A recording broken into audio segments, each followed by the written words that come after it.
Dow Jones tumbled again today, closing down 338 points for the day and 5% for the week.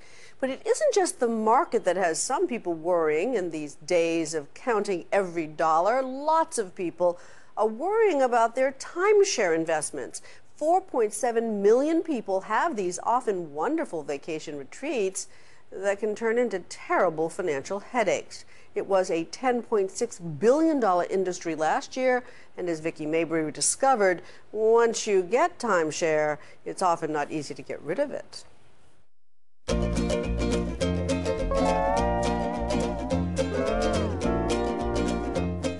Timeshares. Who hasn't dreamed of owning a little slice of paradise for 1 week a year for the rest of your life? Our family used to take vacations with my Aunt Liz to her timeshares, until one day a few months ago, Aunt Liz called to report that her piece of paradise had suddenly become a financial purgatory. Her maintenance fees, once so reasonable, had crept up to $2,500 a year, and she couldn't get out of her contract. So I started researching how to sell this asset she thought was so valuable and discovered it was worth almost nothing. Timeshares matching what she'd bought 4 years ago for $55,000 were going for about $5,000 online. When you talk about a timeshare as an investment, it's really a poor word, and I apologize for using that, because you're never going to make money off a timeshare. The search led me to Brian Rogers, who runs the Timeshare Users Group, or TUG, website. It's just a simple fact of life that once you purchase a timeshare, by and large, the minute you walk out of that door, unlike a car, which would depreciate maybe 15%, that timeshare is already depreciated over 50% or more. Both Brian and Arda, the group representing resort developers, told me that timeshares should not be bought as a financial investment. The value is in the enjoyment you get from them. But that's it. There are still people who love their timeshares. Absolutely. There are people who they're very happy timeshare owners. Absolutely. It's not that people are unhappy with timeshares. They find out later down the road that when they try to sell it, that their timeshare is worth next to nothing, or certainly nowhere near what they paid for it. Shocked, I blogged about it and found plenty of people with timeshare nightmares. One of them was Nancy Boggs, the cousin of a cousin who told us she'd been tempted and gave in. Well, unfortunately, I don't know if you know this, but I bought two. Not once, but twice. So the first one that I bought, I think it was like $11,500, the one in Maui. You're on vacation, what do you think came over you in that week? The glory of relaxation is what came over me. I mean, it was just such a wonderful, beautiful place. I was tired, I worked so hard, and just to have an experience in a beautiful place with palm trees and wonderful weather and nice people, and it was just something I never wanted to end. The human tendency to be lulled by the waves and the sand and the sunsets into wanting that endless vacation is what rakes in billions of dollars each year for the timeshare industry. They bring you into this room, and there's lots of balloons, and it's like a big party atmosphere. And then you hear bells ringing in the background and horns honking and people screaming and delightful screams. But, I mean, happy screams, but they're like, Mr.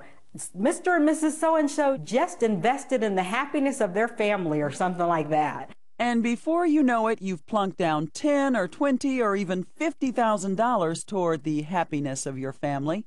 Nancy eventually sold Hawaii. She belatedly realized it was pretty impractical to get the family together to make an annual pilgrimage from the Midwest to Hawaii. But then she fell in love again. Ladies and gentlemen, welcome to glorious Cancun. With Cancun. You wrote them a check for, yes, for the full $13,500?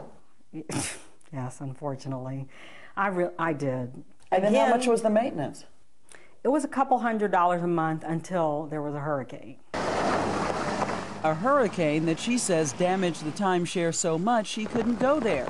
But the company charged a special assessment. Once the hurricane came, then it went from like $150, something like that, to like $500 a month. Yeah. You're kidding. It was a month? A month, because they had to rebuild everything. It was a huge place.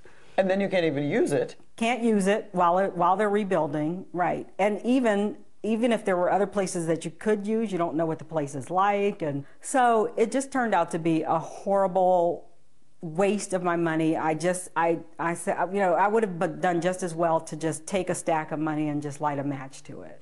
Nancy tried to give her timeshare to a charity, but they didn't want it. Finally, she paid an agency $2,000 to take it off her hands.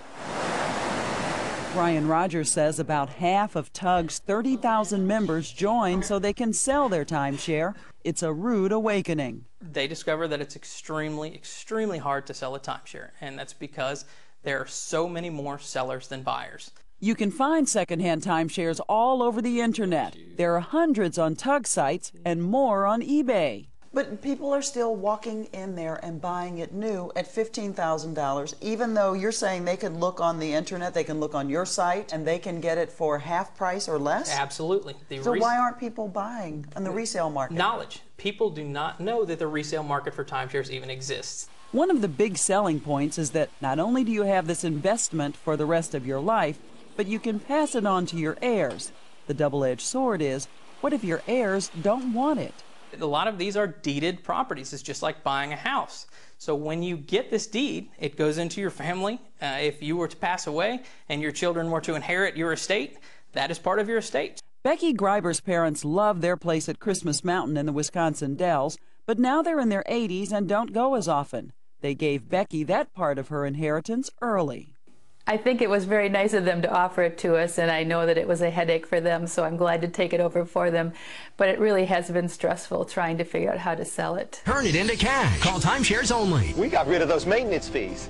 There are companies who advertise all over late-night TV and the internet who will sell your unwanted timeshare for you. Becky says as soon as word got out, she was inundated with offers from these kinds of firms offering to sell her timeshare for her if she'd pay them hundreds of dollars up front. I got a call just today asking if I had a timeshare for sale, and I said I did. And I said, but I am not willing to pay any money up front. I am only interested in paying commission after I sell the property, and she hung up. ARDA, the industry group, admits that the resale market is not what they call mature yet.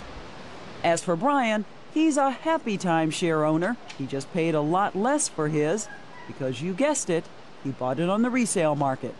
But if you buy a timeshare, you need to know. Absolutely buy resale. If you can, anything to take away from the timeshare purchase is to research the resale market and find out if you can get a much better deal on the resale market, which 99 times out of 100 you will be able to.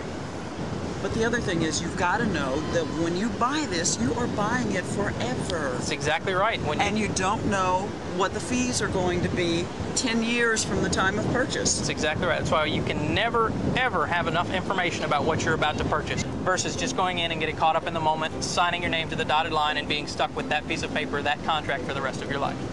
And your children's life. And your children's life, absolutely. This is Vicki Mabry for Nightline on a beautiful beach just before sunset in St. Augustine, Florida.